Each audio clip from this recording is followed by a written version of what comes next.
History is the key to understanding China. In fact, if you don't know anything about Chinese history, you can't really make sense of China. This is a very old country. It's existed as an independent polity for at least 2,000 years. And the history of Chinese civilization goes back many thousands of years.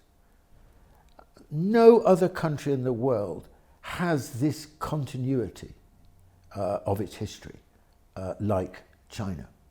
So, for example, if you're looking at today, you can't make sense of the relationship between state and the individual, state and society in China, without knowing about this history.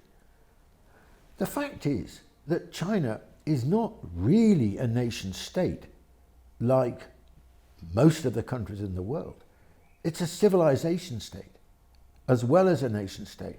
In other words, the history of Chinese civilization bears profoundly on the present. Now, the implication of this is that China is not like the West, and this is absolutely true. It has never been like the West, it isn't like the West, and it never will be like the West. So if we're going to understand China, we have to understand China not through a Western prism, but we have to understand China in its own terms. And if we don't do that, we'll never get it. And if we can't get it, we'll never be able to really understand and get to the heart of China. And this is the great challenge which faces everyone who's trying to understand China. And let's face it, today, everyone in the world needs to understand China because China is so important, and in the future it's going to be a lot more important. And this makes the work of the Center for China-Africa Studies at the University of Johannesburg extremely important.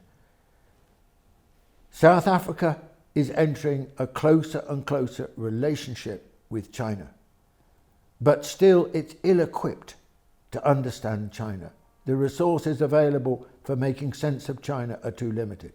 And that's where institutions like this centre are going to be extremely important for the future of South Africa, of the policies of the South African government, of the understanding of the South African population towards China and the nature of China.